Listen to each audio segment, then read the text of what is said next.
say it with me. I pledge allegiance to the flag of the United States of America and to the republic for which it stands, one nation, under God, indivisible, with liberty and justice for all.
I, Douglas Ducote, an American patriot by the grace of God, do solemnly swear to support and defend the Constitution of the United States of America from enemies foreign and especially domestic.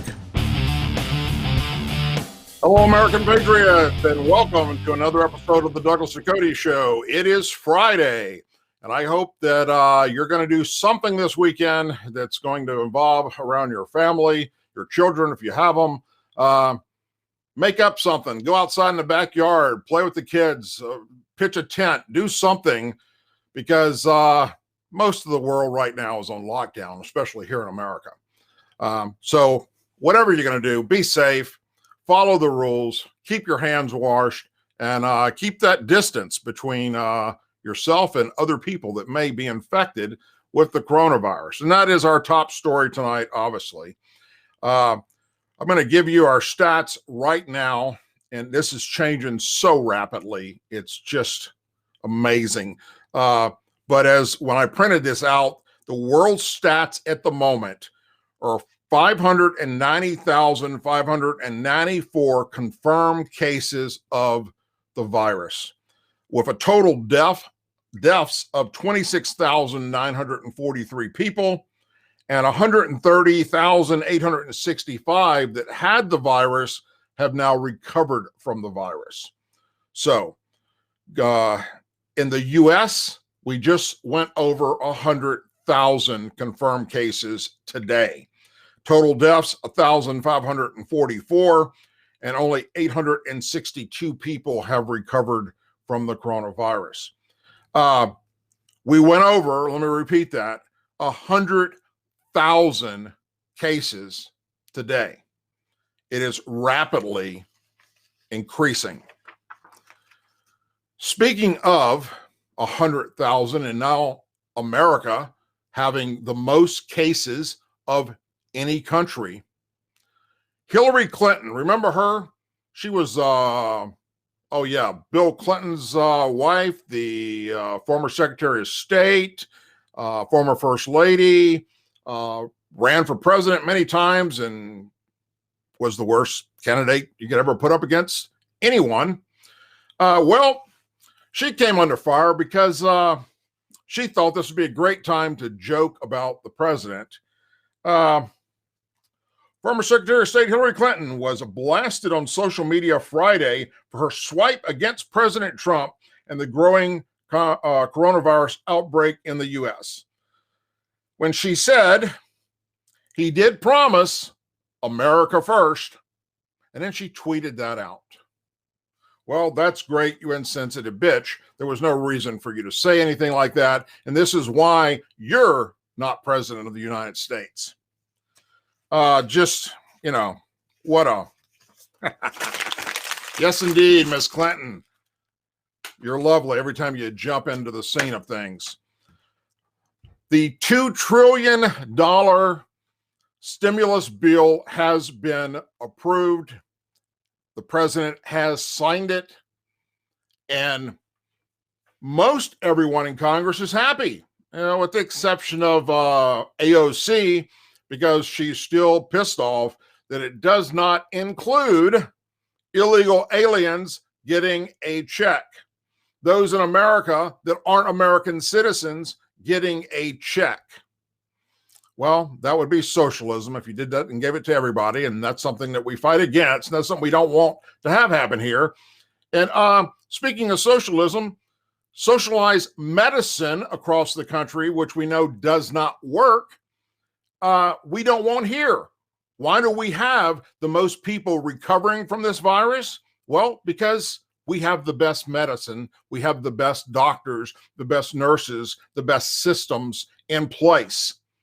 Where over in Italy right now, they're having to decide who will die and who will live based off of their age.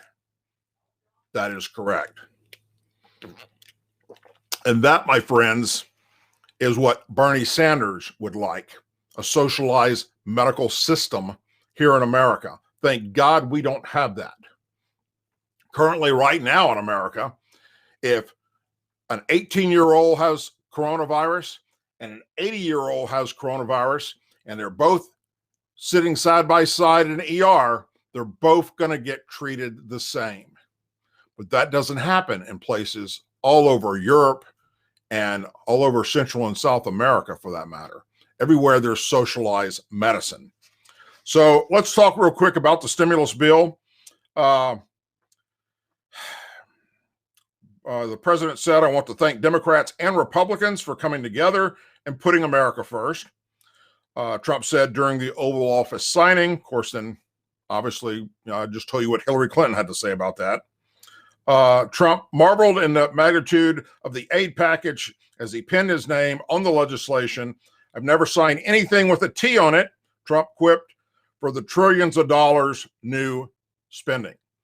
And that would be correct. I don't know of anybody else that has either. Legislation approved by voice vote despite 11-hour drama that came up when a GOP lawmaker's objections amounts to the costliest stimulus plan in U.S. history. It includes checks for most Americans, boosted unemployment aid, help for small businesses, as well as a massive loan fund for corporations. At a time when unemployment is surging for a record pace and consequences of business closing in compliance with social distancing guidelines. So we've already talked about what's going to happen for the average American out there that's a taxpayer that has a job. They're going to go off of your 2018 tax returns. And let me try and put it as simple as I possibly can. If you make under 190,000, I'll use that figure. I think it's 198 something, but let's say 190. If you make under 190,000, you're going to see some type of a check. If it's more than that, then they're going to start taking away percentages until you get nothing. But the average American out there is going to get around $1,500. A couple's going to get around $2,500 and an additional $500 per kid that you filed on your tax returns. If you are a senior citizen that doesn't have to file tax returns based on the fact of what you receive in retirement, for instance, or maybe just Social Security, they're looking at a way to pay you as well. All right. More to come on that. When we're going to get the checks, I don't know. Some people in Congress are saying they want us to have it before Easter, and others are saying it will take longer. Looking back on past times that our government has done something similar to this, once the president approved it, within 2 weeks, people were receiving money because we have electronic deposits now, and not an actual physical check. Those that don't have direct deposit, you can expect to wait a whole lot longer than those that do have direct deposit. And that's just the way the earth spins, my friends. I want to talk about my state of Louisiana real quick. We are becoming basically the epicenter, and particularly New Orleans, Louisiana, is becoming the epicenter for America's fast-growing people infected. New York still has us beat, but at the rate things are going, New Orleans is about to overtake them. Cases reported right now in Louisiana, 2,746. Tests completed, 2,746 cases reported, 2,476 in state labs waiting. 119 people in Louisiana have now died. And we ask, what makes it special about New Orleans? How is it that down here in the South, the epidemic is focusing on the city that parties? What do they do special? And it goes back to something I did a video on, and many of you can go back and look at it. I talked about it several times. When this epidemic was breaking out, and before it became a pandemic, but we knew there were people in America getting it. We knew there were cruise ships that were trying to dock in California that had people sick with the coronavirus. We knew what the virus was. We had the NBA canceling games. All right. Mardi Gras season was ready to kick off in New Orleans, where they bring in over 1.5 million additional people from all over the world come there to party. And I, like many that are familiar with it, went, this is a bad idea. And we picked up the phone. A lot of us did, and started contacting the governor's office, contacting the mayor's office, going, you need to rethink this. All right. Pay attention to the news. Pay attention to what's happening with this virus. You don't want to bring 1.5 million people from all over the world into the city in one location, packed in like sardines in a can. And that's what it's like. If you've ever been in New Orleans for Mardi Gras, you're literally like this moving through the streets. All right. Totally freaking chaos. If you're a short person, you're not liking it. And what happened? When I called the governor's office, they laughed, as did everybody else that I know of that called them and said, we're not worried about that. Contacted the governor's office. The mayor's office in New Orleans, LaToya Cantrell.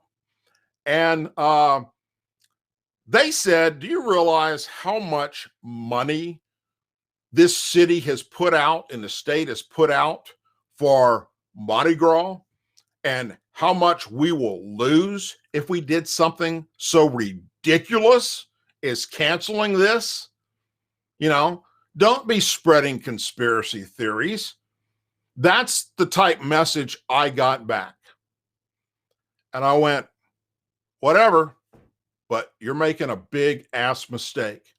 And I know many other people that personally contacted the mayor's office and said, please watch the news. Pay attention to this virus. Don't do this. You have to cancel Mardi Gras. Hell, if the NBA is canceling games and the Pelicans in New Orleans can't play anymore because of it, don't you think maybe you shouldn't allow 1.5 million people to come into the damn city? Fell on deaf ears. Now, I reached out to the mayor's office today, reminded them who I was, reminded them the conversation we had, and said, would the mayor like to come on tonight's show and talk about her recent conversation on CNN and MSNBC? Not Fox, because they would have done exactly what I'm about to do to her. Or any of her representatives. I'd be happy to talk to them about what she had to say. And they snickered and basically said no and hung up on me. So let's talk about the mayor of New Orleans real quick. New Orleans Mayor LaToya Cantrell has blasted President Trump for not taking the pandemic seriously, saying the city was given no red flag from federal agents to cancel its Mardi Gras celebrations, which are being blamed for making Louisiana the future U.S. epicenter for coronavirus.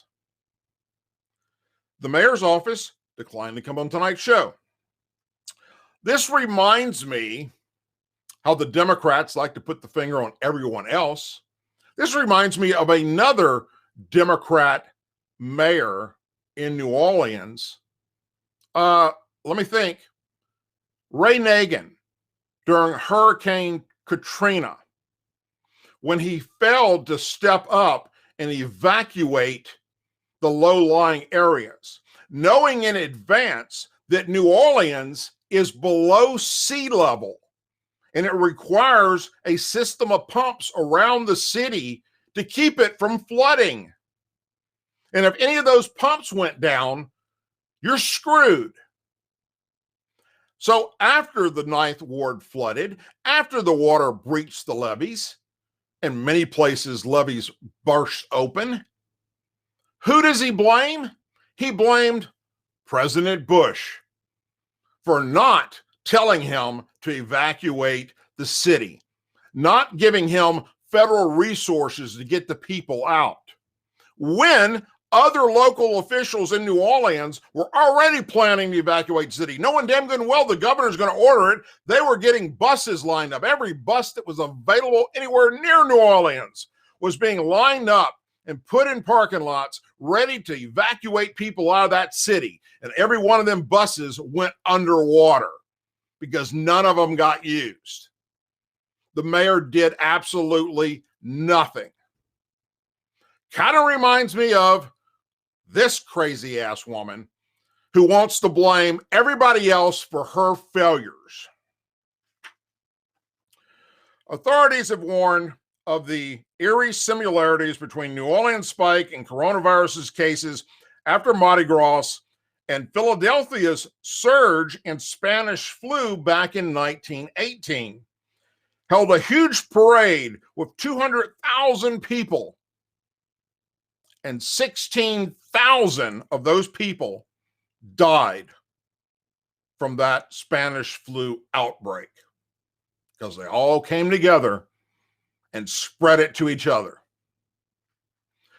Louisiana State is seeing the fastest growth rate of anywhere in the world, with more than 2,300 people testing positive for COVID-19 and 83 people having died. Of course, this was printed out earlier today. I already told you the numbers. It's way over that now. Mardi Gras celebrations blamed for triggering the mass outbreak. New Orleans Mayor LaToya Cantrell spoke out Thursday, saying the city was given no red flag from federal agencies to cancel Mardi Gras. In an interview with CNN, Cantrell placed the blame for the potentially fatal celebrations going ahead at President Trump's door, saying he should have warned the city to cancel the festivities and that agency guidelines follows the response of our national leader. No red flag was given, so absolutely we would have moved forward had it. The mayor slammed the president for not taking the deadly virus serious enough, and cases started to mount across America. when it's not taken seriously at the federal level, now you ready for this? It's very difficult to transcend down to the local level in making these type decisions. I couldn't make that shit up if I tried. Let me repeat that. The mayor of New Orleans, who is responsible, she is, for the well-being of those people in that city, it doesn't matter what the president of the United States says or doesn't say. It's your goddamn call, lady, and you didn't do it. You failed at basic leadership 101 in a horrible, horrible way. She said, and I repeat, when it's not taken seriously at the federal level, how do you expect me to take it seriously? I don't know. Watch the news, listen to those of us that contacted your office and said, cancel this shit before people die. That would be a start. Cantrell admitted that in hindsight, Mardi Gras should have never gone ahead. In hindsight, if we were given clear direction, we would have not had Mardi Gras, and I would have been the leader that canceled it. She added that the city did cancel St. Patrick's Day parade as the pandemic escalated around the United States. Mayor Cantrell, resign. Step down. You're not a leader. You're a disgrace to government at any and every level that you try and be a part of. You're trying to tell people that because in your mind, the president didn't tell you to cancel Mardi Gras, you didn't do it. Because the president didn't tell Mayor Ray Nagin, you better evacuate the city of New Orleans when you're fixing to get hit by a Category 4 damn hurricane. Oh my God. He didn't evacuate. This is what leadership failure 101 looks like. When you get someone who gets elected to a position of government that doesn't have a clue about not only common sense, but how things operate and work and where their responsibility level is. It is your responsibility, Mayor, to make sure the people of New Orleans are safe. It isn't even the governor of Louisiana's job. It sure as hell isn't the president's job. But they can give you suggestions or even mandate something. But just because they didn't, if you have a brain and are able to turn on the internet or the TV or listen to the thousands of calls you're receiving in your office saying there's a major problem happening in America now with this virus, and your ass doesn't do anything but continue pushing forward with drinking your hurricanes and all your alcohol and partying up and down the street, well, guess what? I hope that the people of New Orleans realize what a dumb shit you are, and they vote you the hell out of office come election time. It's absolutely irresponsible for anyone to not take the blame for their own failures and put it off on someone else. I don't care if you're a Republican or a Democrat. Man up and take responsibility when you screw up. And that goes all the way up to 1600 Pennsylvania Avenue, as far as I'm concerned. You make a mistake, admit you made the mistake. Don't let your people suffer because you don't know how to lead. On that note, President Trump has been having an ongoing, not personally him, I guess he did do a few phone calls with him, but his administration. It appears that GM, that's right, the automaker, GM, also makes the most ventilators that are needed in hospitals because of this virus. And for some reason, GM does not want to ramp up their production of these ventilators. Now, the only reason I can think is that the head of GM is a Democrat and doesn't want to do anything that Trump tells him to do. What other reason would you have if the federal government is telling you that the product that you're making is going to save lives, we need more of them, and you're going to make a shit ton of money because of it, and you say no? Well, that forced Trump to invoke the Defense Production Act to force GM to now make ventilators, or the CEOs of GM are going to be arrested by the FBI and the Department of Justice for murder, because that's where we're at right now. Here's a product you make and we need it or people die, and you tell the government to go pound sand up your ass. You need to be held accountable for your actions. And that is about to go down as we speak. News out of Pennsylvania when we talk about the coronavirus. And this is I love this one. It's all over the United States. We're closing down non-essential businesses. Restaurants, for instance, only drive-through, only takeout. And if it isn't a business that is essential, then shut down, which includes all bars. And if you close down bars, what else? All liquor stores, right? Makes common sense. Well, not according to Pennsylvania.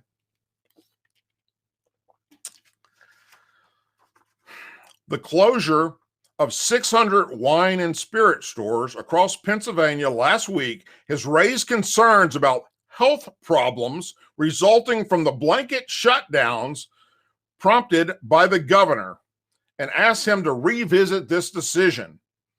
We are looking at it very seriously, the governor said.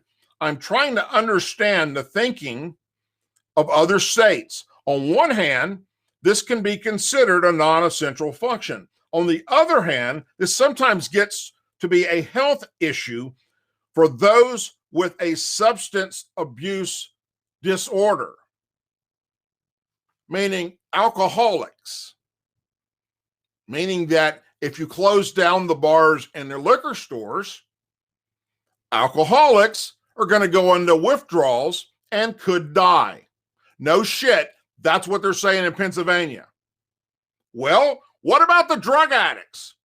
How about you start bringing in some meth from Mexico or Central and South America and some crack and fentanyl to help out all them? Pass out needles on the damn street, for crying out loud. Set up areas where they can shoot up because, they're going to go into withdrawals and could die. Are you shitting me? Yes, Pennsylvania. They're debating on whether or not we should open up bars and liquor stores so alcoholics aren't affected by this pandemic. Actor Keith Middlebrook has been arrested by the FBI for peddling bogus coronavirus cure. That is correct. He put together some kind of concoction and started putting it on the internet and TV advertisements that he found the cure. He's not a doctor. He's not even a mainstream actor. He's somebody that saw a way to make money off of those that are panicking.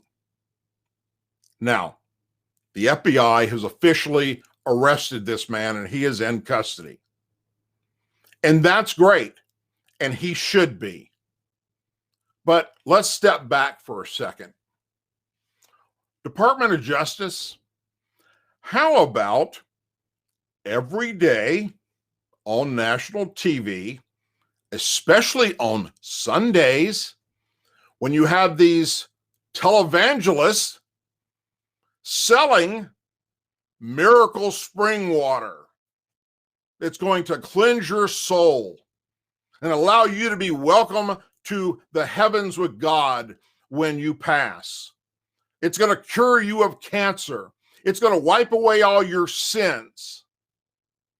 Every one of those people that are promoting that need to also be held accountable for putting out fake shit and taking millions and millions of people's money. One televangelist, Peter Popoff, the miracle water guy, that son of a bitch has raked in like $16 million off of taking freaking bottled water and putting it in a little bitty vial and selling it to you for $14.95 to clean your soul so you can go to heaven.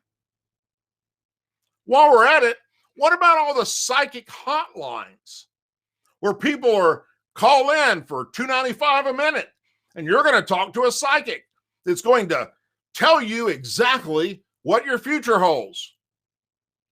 Why aren't they shut down? They're making millions off gullible people. How about those that actually put on television shows where you can talk? They can, not you, but they can talk to your dead relative, making millions. Why aren't they being held accountable? I get it that this actor needed to be arrested. I understand that. I do not understand why you're not also going after all these other fake prophets and those that are taking millions out of the pockets of innocent, gullible Americans.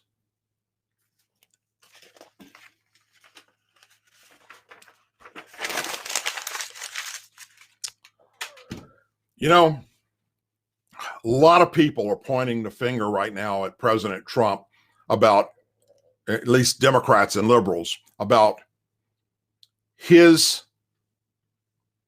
dealings with the CDC and our medical supplies and things of that nature.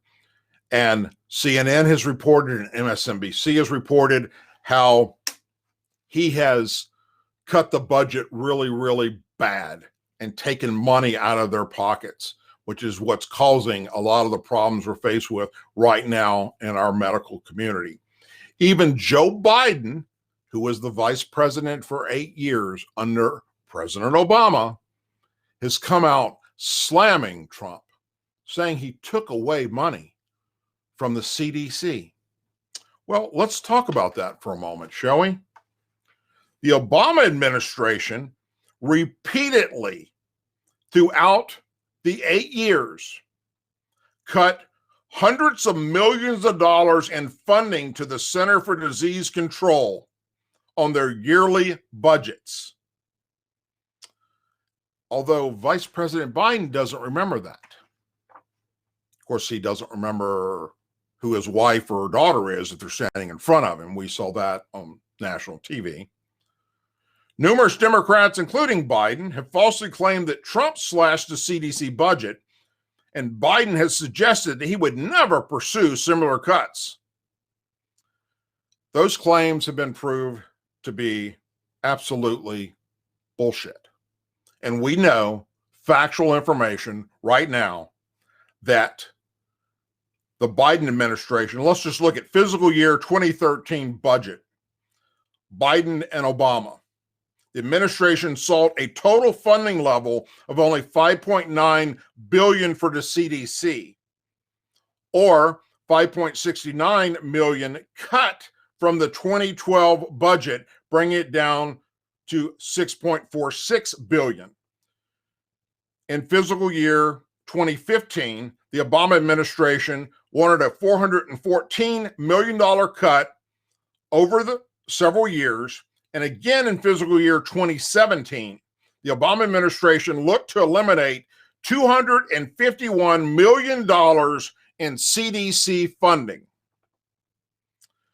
This proposed cuts take into account money budgeted for the Prevention of Public Health Fund, which was established under the Patient Protection and Affordability Care Act of 2010 to bolster the nation's healthcare system. When not included that fund, the Obama administration sought CDC cuts in 5 of its 8 years. Some of the Obama administration's cuts specifically took aim at the CDC's preparedness initiatives. Now President Obama's 2012 budget calls for the biggest cutting of all, and they wanted to cut from just the Center of Disease Control $72 million. And it has now been proven that no one in the Trump administration at any given time tried to take away money from this particular funding for these medical professionals and those in science dealing with the CDC and medical supplies dealing with the CDC. It was all made up stories by by CNN and MSNBC. Now, speaking of Fox, yeah, you're right. If you go back and you look at some of my past videos, I call them out for stupid shit they do as well, which is, why I'm not on their show. Was on once and they went, we can't count on you not to say the wrong thing and piss off people, and we have to beep your words. Whatever. Now, how many of you know about, well, I know you all know about the 2 cruise ships in the middle of all this when we were first getting the coronavirus. They had 2 cruise ships off the coast of California where they had a bunch of people sick and they were testing them and they had coronavirus and we didn't know what to do with them. And they were held offshore for a long time until they finally decided to let them port and bring them all in. They brought them to an Air Force base and quarantined them. And then eventually those that weren't showing symptoms, they let them out into the public, and then they came up with symptoms, and then they got the coronavirus, and it was a big, huge disaster. Now, the whole world watched that unfold. We did. All the news media covered it. It was happening.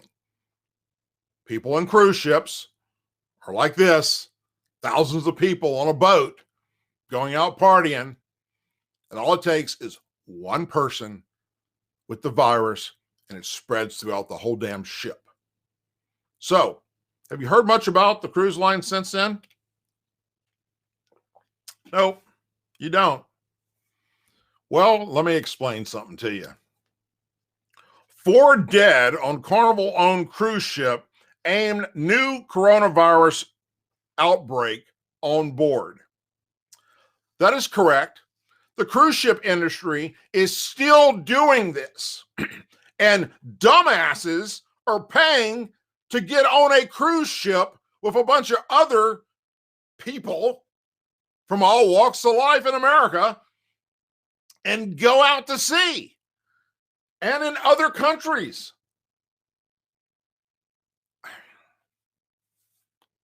Some of this shit I can't wrap my brain around. It just doesn't make any sense. While not only that the cruise ships are still doing this, and guess what? There's like literally right now 20 cruise ships out in the ocean that have no place to dock because the countries are saying, you're not bringing your people here. Y'all deal with it. Die out there on the boat. You're not docking. Not happening. Well, now, the ones that are owned by Carnival and have 4 dead Americans on them didn't launch from America. No, they launched from another country, which won't let them back. So they're on their way to Florida, 2 of them, with all these sick, infected people. Florida hasn't said we're going to accept you, but they know that America is not going to turn them away like the other countries have. We're going to do something to help them out. Things that make you go, what the hell? Down in LA, what's one of the things that liberal and Democrat mayors and governors are saying that's not essential? Gun stores. That's right. Nope, can't have that. Can't protect yourself, can't protect your family, can't buy ammunition, can't buy guns. Down in LA, that's what the mayor put out. And the sheriff said, I'm not going to enforce something so damn unconstitutional, especially in the middle of this pandemic. Are you nuts? What are you thinking? I'm not doing it. And then it went back and forth with lawyers, with experts in the business. And finally, the sheriff caved. And all the gun stores down there are now closed. Not that it really matters at this point, because if you didn't own a gun, well, that means you didn't give a shit about your family in the first place. You were a liberal or a Democrat that thought guns are scary and we don't need those. Well, too bad. And the last thing I want to cover before we go to the phone calls, the numbers at the bottom of the screen, go ahead and call in. We're going to take about 5 calls tonight so that we can end the show at the normal hour as we're supposed to. We always go over. Joe Biden's campaign. There is a woman that has come forward and has claimed that she was sexually assaulted by him, that he groped her with his hand and penetrated her with his fingers. Now, I'm going to say this. Number one, the Biden campaign completely denies this ever happened. Joe Biden claims it never happened. I don't know. I wasn't there. I will say this much.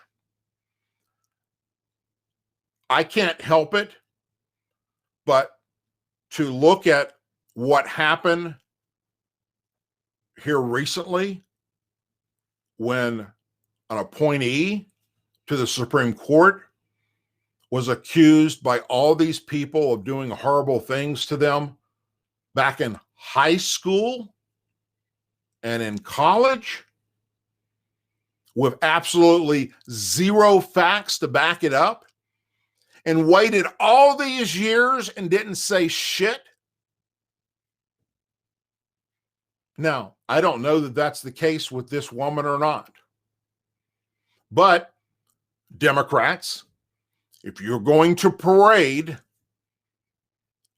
everybody in front of a camera to tell their story,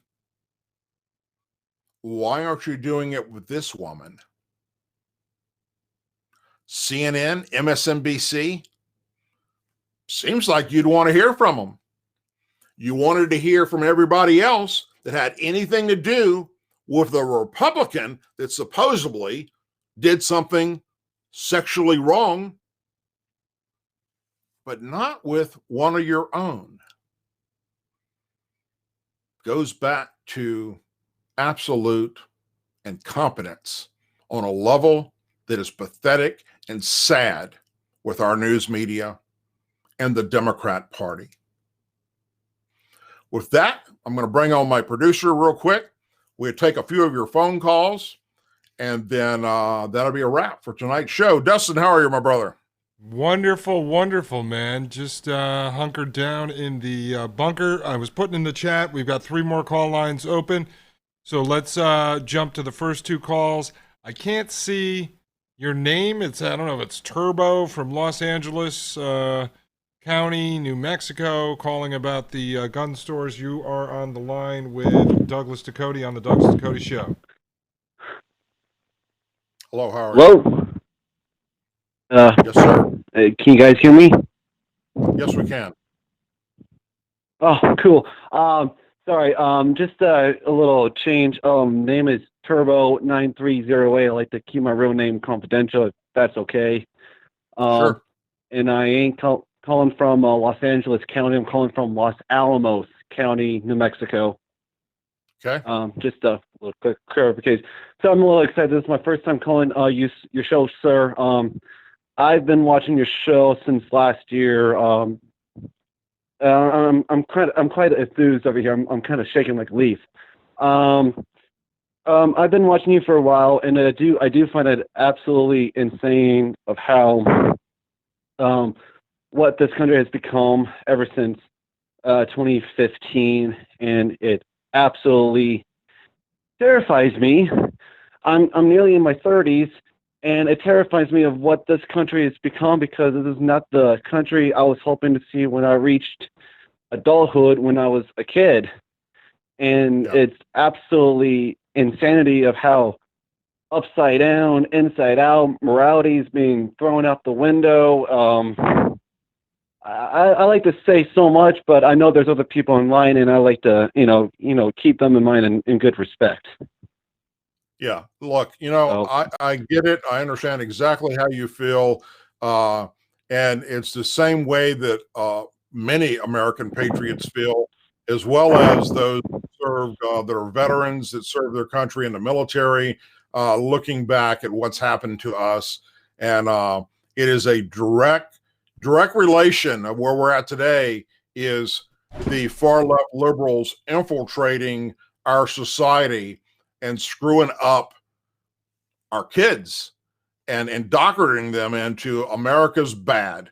We're the bad guy, and that spread like wildfire through not just, it started on the West Coast, and not just through the elementary schooling system, but then college professors.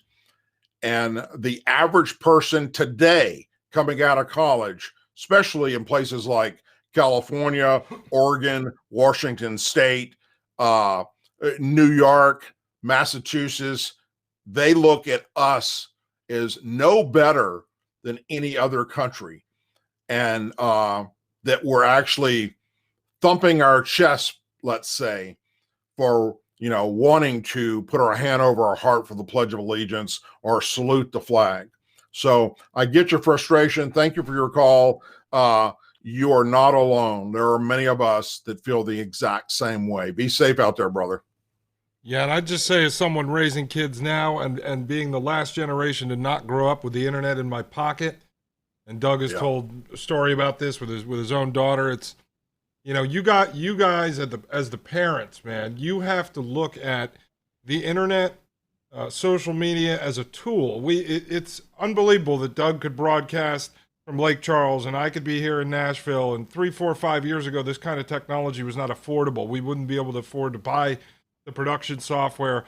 So in those senses, the internet is good. It's a giant encyclopedia. But if you plug your kids in and you let them just stay on the internet all day, if you let them have iPhones, I think that is the most dangerous thing that could ever happen. I mean, if the internet went down today, I'd survive. I didn't grow up on the internet. I can live without it. Frankly, when I weigh the pros and the cons, I think there are more cons. What's happened to society? I encourage our older son, his friends like to hang out on Snapchat. And I'm like, no, you know what, man? Organize bowling night. Go out and play pool. I mean, you got to do things in person. Not right now, obviously, but, right. That's very important. And if you don't have human contact, that's where all that morality dies. You have no respect for humanity any longer. You're not looking people in the eyes. You're not conversing with them. Right. And that's very dangerous. And a lot of these kids are just growing up that way. All right, let's go to Ron. Is it Ron Coleman Jewelers? You are on the Douglas Ducote Show with Douglas Ducote. This is Colin Allen, and I feel bad for those gun owners. That is not right at all. I agree. Everybody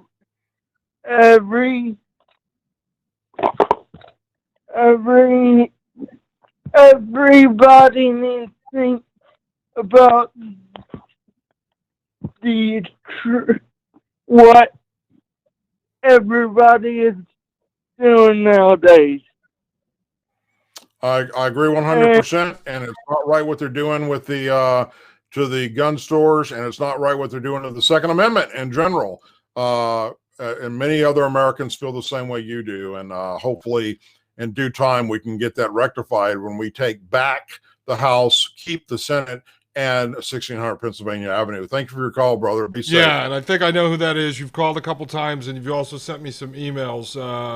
Hang in there, man, and our prayers are with you, and Yes. hopefully you're going to come out of this okay on the other side. Let's go to Chris from Texas. You are on the line with Douglas Ducote. Hello, Chris. Hello, Douglas.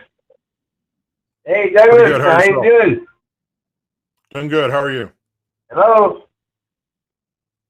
Hey, Douglas, I just want to tell you that I've been listening to your program for maybe 2 years or so. And, brother, I want to give you, first of all, a big old salute. Thank you for serving our country, and thank you for everything that you do every day. Thank you, brother. But I'm going to tell you one thing.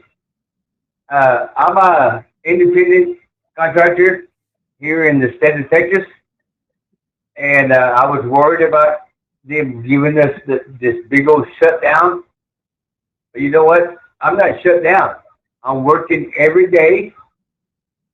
I'm a independent contractor, and I do remodels and this, that, the other. And so the first thing that I want to say is, if the president wants to give me a $1,200 or whatever he wants to give me, I don't want his money. I don't want the government's money, because you know what? I'm still independent, and I want to be independent until the day that I die. Excellent. And thank you for doing that.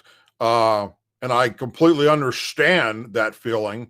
And you can do what I plan on doing with my stimulus check, and that is donating it to a good cause like a veterans organization or a law enforcement organization where they're, supporting the children of law enforcement officers that were killed in the line of duty, something like that.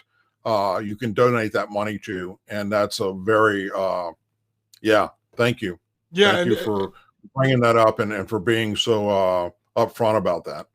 Yeah, and Doug, I'll send you some info on this because obviously details are coming out now. It would be a good public service announcement type video over the weekend, just so people understand. I just had a chance before the show because obviously this bill is just coming out. What I'm seeing is it's not technically free money. It's actually considered an advance on future tax credits against the tax returns that you would get on your money. So as we see those details, I'm thinking I'll get them to you because it would be a great video for you to put out explaining it. Obviously, you couldn't before. We couldn't do it tonight because not enough information was out there. But from what I'm seeing is that it's actually an advance on future tax credits. So this isn't free. And I don't doubt that one bit. The sad part about it is, look, this is government, man. We saw it in the 2007, 2008 bailouts that happened under President Bush and President Obama. You saw it on some of the bailouts that happened under 9/11. The big guys, they generally don't have to pay anything back. But we, no. We will. So I'll get you all the stuff so you can read up on it, and I'm sure more information will probably be coming out in the coming days. All right, so let's go to Crystal from Missouri. You are on the Douglas Ducote Show with Douglas Ducote. Hello, Crystal.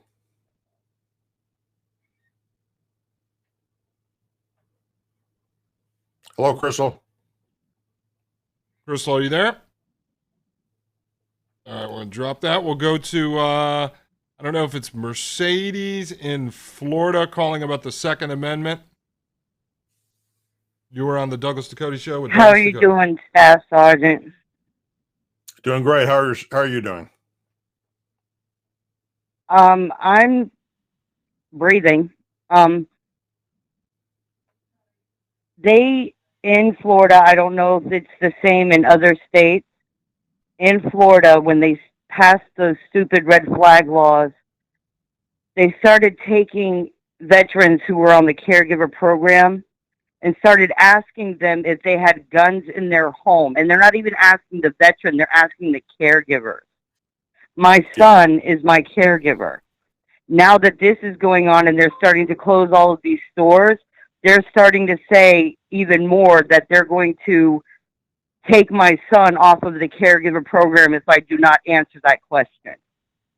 I just want to make sure that it gets out there because they are fighting with me on it, saying I have to answer them, and I don't. I have no requirement to. Just the same. I've worked with you before in the past with Veterans United for Justice. Is this the same person? Yes, it is. How are you doing, Sazon? Good. Hey, send me a copy of that, would you? So I can see how it's worded. Because I'd like to jump on top of that. No, they actually told it to me. They haven't sent me a letter. Okay. They told it to me because I said straight out, I refuse to answer that question. And they said, well, that means that we're not going to come do your home visit. And that means you're going to be ejected from the program. That sounds like a major overreach of somebody that doesn't know what the hell they're doing at the VA, which is not uncommon because that's a whole lot of them. There's some great people at the VA, and there's some that had their heads up their ass, just like every other part of government. I just wanted to make sure it gets out there, especially now that they're trying to close all these gun shops and everything. Yeah. Well, hey, thank you for the call, and thank you for bringing that to our attention. And I'll look into that myself, and maybe even possibly, do a video on that subject, because the VA, yes, has been stepping up in several different ways to find loopholes to take veterans' guns from them.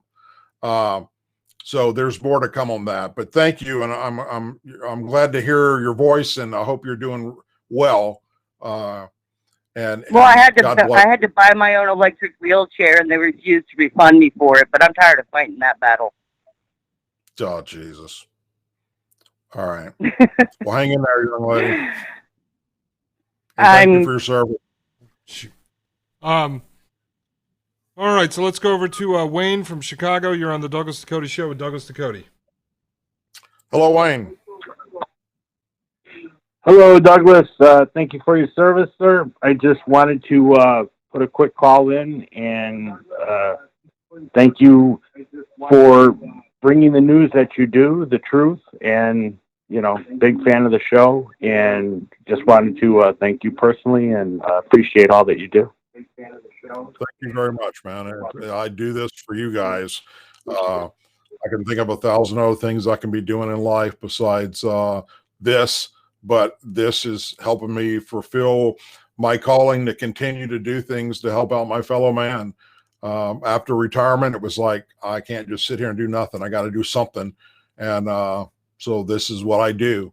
And it's my calling from God, and I will keep doing my best to put it out there. And when I get people like you calling in and saying, hey, thank you, that makes it all worth it, brother. So I appreciate that.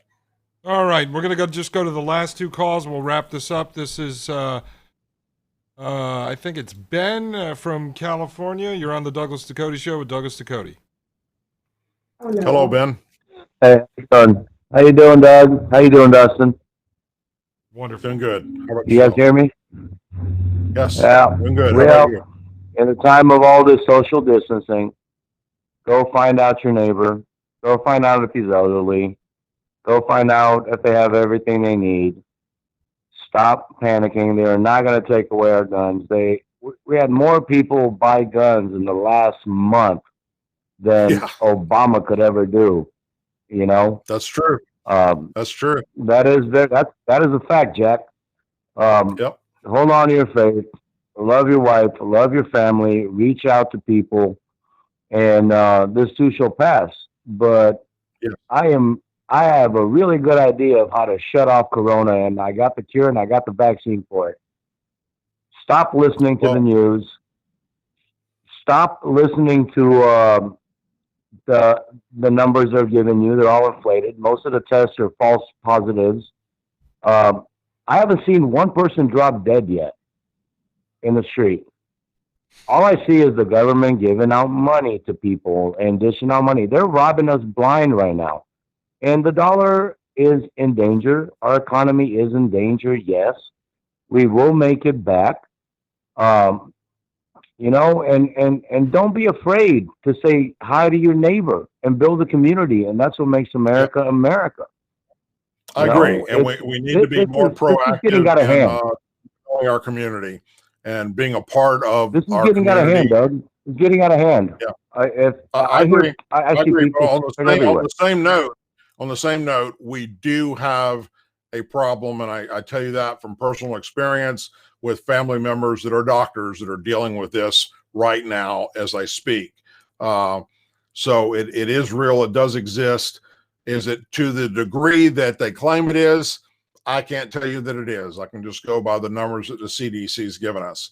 But that's a great message to tell people, you know, be a part of your community, know who your neighbors are. And if there's somebody elderly or an old veteran or somebody like that needs assistance getting food or water or medication, do what you can to help them out. You know, that's what makes us Americans. Yeah. And look, just on that point, look, the virus and the disease itself, and I'm always the biggest skeptic of anything, is real. Okay. I know personal people now that have been at least diagnosed with it. Now, maybe you don't believe the test, but they have been with people, friends of ours from the show, whose relatives and everything else have been. So the virus and the disease is real. Now, the mortality rate, the death rate, you know, if you're looking at the Johns Hopkins numbers, it's fluctuated in the last couple of days between 0.5% and 1.5%, but that's because we're doing more testing. Now, there's also, and the White House says this too, there could have been 2 million people that actually had it that didn't know. Somebody like me. Maybe I just thought I had a cold or the flu. I'm pretty healthy, so I don't go to the doctor much anyway, so I just got over it. So you won't really know till it's all sorted out. Now, I did just get a call today from a woman who runs basically the nurses at 14 different hospitals. This is a personal friend of a friend. I trust them. And they told us really what the issue is, and Doug reported this 3 weeks ago in the beginning based on a very responsible article that a doctor wrote who was not a political talking head. They were a doctor who wrote an article, and they had said the biggest problem they were looking at was not necessarily the mortality rate, but the overwhelming of the hospital system. If X number of people got infected in this country, because they were looking at Italy's numbers, and 10% of the people generally were hospitalized. So we have 1 million hospital beds in the U.S. Actually, it's a little less. And any given day, 65% are used. Those are actual American Hospital Association numbers. I double-checked them last night. So the issue is if 3 million people get hospitalized, okay, and 10%, or 3 million people are infected, 10% have to go to the hospital, that's 300,000. So if you take the 650,000 beds that are used daily, add the 300,000, if 3 million were infected, that's 950,000. We're now above hospital capacity. She said in rural America, places like that where the population is not as dense, they're not going to see as much of a problem. And maybe that's what President Trump is alluding to, that he can open up some of those areas. But places like New York and California don't have the beds. That seems to me, from her, she said, I'm not as scared of the disease or the virus. I'm scared about the hospital system being overwhelmed, and then people who need real treatments for other things can't get into the hospital. And again, friend of our show, trust this guy 100%. Last couple weeks, his brother has seizures. He was going to get brain surgery in the state they live in. I'm not going to say where. It was actually deemed a non-essential operation, and his brother just had a seizure today and ended up getting rushed into the emergency room. So there's a situation of someone not affected by the coronavirus, not diagnosed with it, who now he was affected because the hospital system, or at least the government, chose to make certain operations not essential. Now just had a seizure today, and who knows if he's going to die. That was always, I think we were very responsible 3 weeks ago on this show when we covered that article, because I saw it, I sent it to you, I said, I think this is the most responsible article I've ever seen written, because they weren't hyping the virus, but hyping what was going to be the result of this virus, which is supposedly 3 to 4 times more contagious than the flu, is that the hospital system was going to end up overwhelmed, and people who have other conditions are going to end up dying because they're not going to be able to get into the hospital. And then the final call, Chris, you're on the Douglas Ducote Show with Douglas Ducote. Thank you for bringing me back on, and I'm sorry that I was cut off, but Douglas, you're amazing. I love your show. I listen to you every chance that I get, and I don't know if we're at the end of the program or not, but before you go, can I say a prayer for us as a nation? I've got 30 seconds, brother. If you can do it real quick, please. I will do it right now. Thank you, Jesus, for this day. Thank you for the amazing things that you do for us. And put your hand on us and everybody that's in this nation. We are covered by your blood and by your amazing grace. We love you, Jesus Christ. And please bless my brother, Ducote, and everybody else that is involved with this show. And we'll give you the glory now until forever. Amen. Thank you, brother. Amen. Well said. I appreciate it. Be safe out there, okay? Folks, I hope that some of what we put out tonight you're able to utilize. I hope that you will, if you haven't already done so, you will subscribe to our YouTube channel, like the videos that we do, share them. Also, please go over to douglasducote.com and sign up for our free newsletter. You'll be able to get a lot of other information there that you can't get anywhere else. If you use Facebook, we have the Douglas Ducote Show page on Facebook, as well as American Patriot by the Grace of God, where you can follow a lot of different things besides just what we do at the Douglas Ducote Show about me personally. I hope that everybody stays safe this weekend. Do something that's fun with your kids, if you have kids, with your family, if you can, that is safe and clean, and that you practice good sanitation so we can stop this virus from spreading. It's very, very important that we pay attention to what's happening around us so that we can get back as a nation doing the things that we love to do. Here we are, Easter approaching, and everything is shut down. This has to change, and it can only change with you and me doing what the government is asking us right now, which is not that big of a freaking deal. We can get through this and wipe this virus out of our nation. As always, please say a prayer for our men and women serving the United States military, our veterans, our law enforcement officers, our first responders, their families, those doctors and nurses that are out there fighting this battle, trying to save lives. Our angel families, our blue and gold star families, our president, and our country. Hope you all have a wonderful weekend. God bless each of you. For now, I'm Douglas Ducote, and I'll see you back next Monday night at 9 p.m. Eastern Time. Have a great weekend. I, Douglas Ducote, an American patriot by the grace of God, do solemnly swear to support and defend the Constitution of the United States of America from enemies foreign and especially domestic.